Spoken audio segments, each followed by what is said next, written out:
कहानी की शुरुआत रूस के एक शहर से होती है जहां 20 साल की लड़की आन्या अपने बॉयफ्रेंड जेनिया के साथ रहती है। जेनिया एक स्विमिंग कोच है और फिटनेस इंडस्ट्री से जुड़ा हुआ है। उसे फिट और स्लिम लोग पसंद हैं। जब वो पहली बार आन्या से मिला था तब वो बेहद पतली थी, लगभग जीरो फिगर। लेकिन समय के साथ आन्या का वजन बढ़ने लगा। इसकी सबसे बड़ी वजह थी उसका काम। वो एक बेकरी में पेस्ट्री शेफ थी, जहां दिन रात स्वादिष्ट खाने के बीच रहना उसकी मजबूरी थी। एक दिन दोनों को एक दोस्त की शादी में जाना होता है। आन्या अपने पुराने कपड़े निकालती है, लेकिन कोई भी ड्रेस उसे फिट नहीं आती। कुछ कपड़े तो फट भी जाते हैं। वो खुद को समझाती है कि लोग नोटिस नहीं करेंगे, लेकिन आईने में दिखता उसका बदला हुआ शरीर उसे अंदर से तोड़ देता है। जेनिया भी ये बदलाव महसूस कर रहा होता है और साफ दिखता है कि वो अब आन्या से दूरी बनाने लगा है। आखिरकार आन्या एक ऐसी ड्रेस पहन लेती है जिसमें वो ठीक ठाक लग रही होती है, लेकिन जेनिया का चेहरा देखकर साफ पता चल जाता है कि वो उसे शादी में साथ ले जाना नहीं चाहता। वो इशारों इशारों में उसे घर पर रुकने के लिए कहता है। आन्या ये बात समझ जाती है और खुद ही कह देती है कि वो घर पर रहेगी और पिज्ज़ा ऑर्डर कर लेगी। जेनिया राहत की सांस लेता है और शादी में चला जाता है। जाने से पहले जब आन्या उसे किस करना चाहती है तो जेनिया मुंह फेर लेता है और कहता है कि उसकी शर्ट गंदी हो जाएगी। ये बात आन्या के दिल में तीर की तरह चुभ जाती है।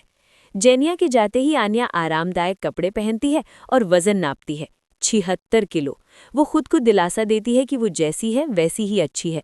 लेकिन जब वो सोशल मीडिया स्क्रॉल करती है और शादी की तस्वीरें देखती है तो उसका दिल टूट जाता है। एक वीडियो में वो देखती है कि क्रिस्टीना नाम की लड़की जेनिया को किस कर रही है। अब आन्या खुद को रोक नहीं पाती और शादी में जाने का फैसला करती है। वो अपनी बेस्ट फ्रेंड नेडली के साथ वहां पहुंचती है। शादी में पहुंचते ही वो देखती है कि जेनिया क्रिस्टीना के साथ डांस कर रहा है। गुस्से और दर्द से भरी आन्या उनके बीच चली जाती है। थोड़ी देर बाद दोनों एक टेबल पर बैठते हैं जहां बात बढ़ती है और जेनिया साफ साफ कह देता है कि वो अब उसके साथ नहीं रहना चाहता, क्योंकि वो बस खाती रहती है और पहले जैसी नहीं रही। ये सुनकर आन्या पूरी तरह टूट जाती है। उसी दौरान कोई उससे पूछ लेता है कि क्या वो प्रेग्नेंट है, जिससे उसका अपमान और बढ़ जाता है। जेनिया उसे वहीं छोड़कर चला जाता है। टूटी हुई आन्या अपनी माँ ओल्गा के घर चली जाती है।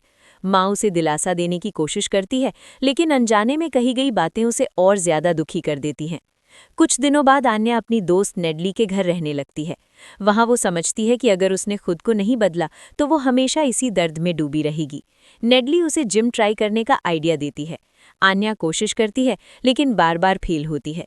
एक्सरसाइज के बाद फिर जंक फूड खा लेती है। खाने की लत उस पर पूरी तरह हावी होती है। इसी दौरान वो एक सेल्फ हेल्प ग्रुप ज्वाइन करती है, जहां उसकी मुलाकात कोलिया से होती है। कोलिया सीधा और ईमानदार इंसान होता है।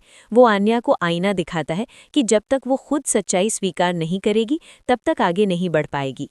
धीरे धीरे दोनों एक दूसरे के फिटनेस स्पॉन्सर बन जाते हैं। साथ दौड़ते हैं, साथ गिरते हैं और फिर उठते हैं। कोलिया के साथ रहकर आन्या को पहली बार अपने शरीर से शर्म महसूस नहीं होती।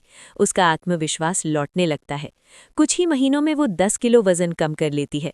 वो खुद को पहले से ज्यादा मजबूत महसूस करने लगती है।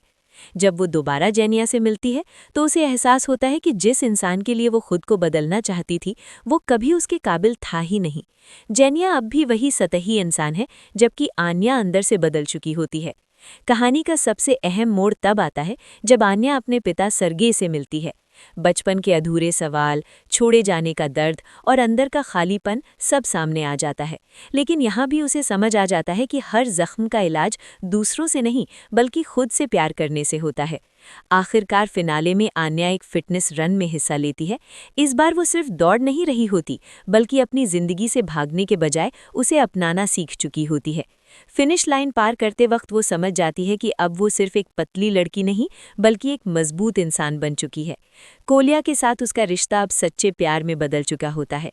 ऐसा प्यार जो शरीर से नहीं इंसान से किया जाता है। कहानी यहीं खत्म होती है, एक ऐसी लड़की की जीत के साथ जिसने खुद को बदला नहीं बल्कि खुद को अपनाना सीख लिया।